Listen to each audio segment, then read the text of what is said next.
প্রশ্ন, আমার মেয়ের বয়স ৮ বছর কিন্তু তার ওজন ১৪ কেজি। এখন কি কোনো ওষুধ খাওয়ালে ওজন বাড়বে? ৮ বছরের বাচ্চার সাধারণত আমরা মনে করি যে ওজন হওয়ার কথা ২৩ থেকে ২৫ কেজি অ্যাপ্রক্সিমেটলি।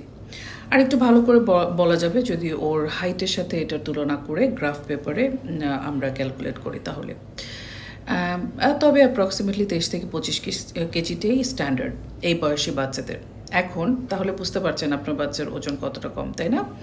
আচ্ছা, এখন ওর ওষুধ লাগবে কিনা এই জিনিসটা আসলে এইভাবে বলা সম্ভব না, কারণ আপনার বাচ্চাকে দেখে না দেখে আপনার বাচ্চার অসুস্থতা আছে কিনা, ওর এই ওজন কমটা কি কোনো অসুস্থতার সাথে জড়িত, নাকি ওর ক্ষুধামন্দার সাথে জড়িত, নাকি ওর ফুড প্যাটার্নের উপরে জড়িত, না কিসের সাথে জড়িত, সেটা যদি ডায়াগনোস করা না যায়, সেটা যদি ডিটেক্ট করা না যায়, তাহলে তো এটা বলা সম্ভব না যে আপনার বাচ্চার শুধু ওষুধ খাওয়ালে ওর ওজন বেড়ে যাবে, নাকি সাথে ফুড মেনুও চেঞ্জ করতে হবে, নাকি সাথে লাইফস্টাইলও চেঞ্জ করতে হবে।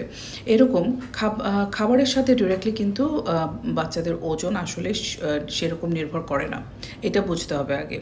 শুধু খাওয়ানো গেল, কিন্তু খাওয়ালেই যদি ওজন বাড়তো তাহলে জোর করে যে মারা বাচ্চাদেরকে খাওয়াচ্ছেন ঠুসে ঠুসে খাস না কেন খাস না কেন, তাহলে সেই বাচ্চাদের ওজন সবচেয়ে বেশি হতো।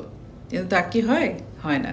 বাচ্চারা নিজের ইচ্ছায় যতটুকু খায় সেই বাচ্চারা সবচেয়ে বেশি হেলদি থাকে। এইটা হচ্ছে গিয়ে সবচেয়ে বড় তথ্য যেটা আমি আপনাদেরকে দিতে চাই। আমি একটা ভিডিওতে বলছিলাম যে কোন বয়সে কোন খাবার দিতে হবে সেটা অবশ্যই পেডিয়াট্রিশিয়ানের কাছে বসে আপনাদের পরামর্শ করে নিতে, এবং ওটাতে অনেক নেগেটিভ কমেন্ট পেয়েছি অ্যাজ ইউজুয়াল, যে আপনি বলে দিলেই তো হয়, কেন বলছেন না, কেন আপনি অ্যান্ড সো অন। কিন্তু এই জিনিসটা আপনারা কেউ বুঝতে চান না। আমি বলে দিলাম যে কী কী খাবার, এটা আমরা কিন্তু সবাই জানি যে কী কী খাবার দিতে হবে ৬ মাস, এবং এটা আমি অনেকগুলো ভিডিওতে বলেছি যে 0 থেকে 6 মান্থস কী দিবেন, 6 থেকে 1 বছরে কী দিবেন, 1 থেকে 1.5, 1.5 থেকে 2 কী দিবেন। এটা বহুতগুলো ভিডিও আছে। যারা এই ধরনের প্রশ্ন করছেন তারা একটু ঘুরে আসবেন যদি আসলেই জানতে চান। আর যদি ব্যাড কমেন্ট করা আপনাদের একটা খুশির কারণ হয় তাহলে সেটা তো বলার কিছু নেই। আচ্ছা, এনিওয়েজ টপিকে আসি। সেটা হচ্ছে যে বাচ্চার ওজন কমা এটা অনেকগুলো ফ্যাক্টরের উপর ডিপেন্ড করে। এটা দেখা যায় যে অনেক সময় বাসার ফুড মেনু চেঞ্জ করলেই কিন্তু এটা ঠিক হয়ে যায়। আবার বাচ্চার যে খাওয়ার টেন্ডেন্সিটা সেটা অনেক সময় দেখা যায় যে চেঞ্জ করলে ঠিক হয়ে যায়। আবার দেখা যায় যে কেয়ার গিভার তার কিছুটা মডিফিকেশনের মাধ্যমে ঠিক হয়ে যায়। অনেক সময় ওষুধ লাগে, অনেক সময় ওষুধ লাগে না। বাচ্চার যদি শারীরিক কোনো দুর্বলতা না থাকে তাহলে অনেক সময় ওষুধ না দিয়েও কিন্তু কারেকশন করা সম্ভব। সেই জন্যই হচ্ছে বাচ্চাটা নিয়ে আপনার পেডিয়াট্রিশিয়ান দেখাতে হবে। তবে ইউজুয়ালি বাসার খাবার যদি আপনি বাচ্চাকে খেতে দিন, বাচ্চাকে নিজের ইচ্ছায় খেতে দিন, বাচ্চাকে যদি নিজের হাতে খেতে দিন জোর না করে, তাহলে কিন্তু আস্তে আস্তে এই ওজনটা, যেহেতু এখানে 10 কেজির একটা ডিফারেন্স আছে, এবং অবশ্যই এর সাথে ওর শারীরিক কোনো প্রবলেম তো অবশ্যই থাকার কথা, যেহেতু বাচ্চাটা মেয়ে বাচ্চা এবং 8 বছর বয়স এবং 10 কেজি গ্যাপ ওজনে, অ্যাপ্রোপ্রিয়েট ওজনে, তাহলে এটা ধরেই নেওয়া যায় যে ও শারীরিকভাবে একটু দুর্বলতা আছে এবং হচ্ছে রোগ প্রতিরোধ ক্ষমতা কম আছে। তো এই বাচ্চাগুলোকে কি করতে হবে? প্রথমত হচ্ছে কৃমির ওষুধ দিয়ে কৃমি পরিষ্কার করতে হবে। এটা সবাইকে আমি বলি যে কৃমির ওষুধ আপনারা সবাই ডোজ জানেন, এবং আমার ভিডিওতেও বলা আছে, প্রিভিয়াস ভিডিওতে দেখে নেবেন। প্রেগনেন্সি ছাড়া সবাই কৃমির ওষুধ খেতে পারে বয়স অনুযায়ী, সেটাও আমার প্রিভিয়াস ভিডিওতে বলা আছে। তো এই প্রথম কাজ হচ্ছে কি কৃমি পরিষ্কার করা। দ্বিতীয় কাজ হচ্ছে পানির দিকটা খেয়াল করা। তৃতীয় কাজ হচ্ছে খাবার নিয়ে জোর না করা। বাসায় যা রান্না হচ্ছে তাই খাক না, অল্প খাক, অসুবিধা নেই, কিন্তু নিজের ইচ্ছায় খাক। তাহলে কিন্তু অনেকটাই এই খাবারের অরুচি থেকে বাচ্চাদেরকে বের করে আনা সম্ভব, এবং তাতে হবে কি ভবিষ্যতে ওর যে ওজনটা বাড়ার যে টেন্ডেন্সিটা সেটা কখনো পজ হবে না, বন্ধ হবে না। শুধু ওষুধ খাইয়ে বাচ্চাকে কখনো হেলদি রাখা সম্ভব না, এটা কখনোই সম্ভব না কোনো বাচ্চার ক্ষেত্রেই।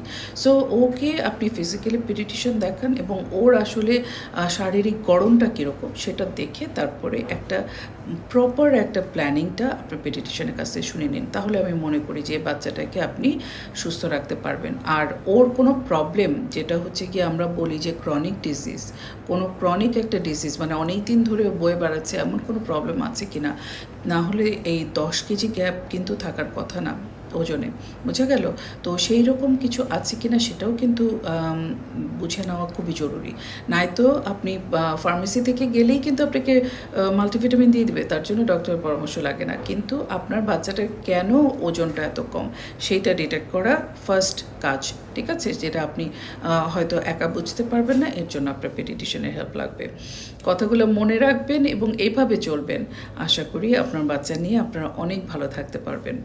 এই ক্ষেত্রে আমার যে পরামর্শ থাকবে যে নিজে একটু ইন্টারনেট ঘাঁটুন, তাহলে বুঝবেন যে বয়স অনুযায়ী আপনার বাচ্চার জন্য কোনটা অ্যাপ্রোপ্রিয়েট। তার জন্য আপনাকে ভিজিট দিয়ে ডক্টর দেখানোরও প্রয়োজন পড়ে না। কিন্তু সব যেসব ভিটামিনস বা যেসব খাবারের কথা ইন্টারনেটে লেখা থাকে সব আসলে বাচ্চাদেরকে দিতে গিয়ে আপনারা অনেক সময় দেখা যায় যে রুটিনও মেনটেন করা যায় না, বাচ্চাও অ্যাপেটাইট ফেরত পায় না।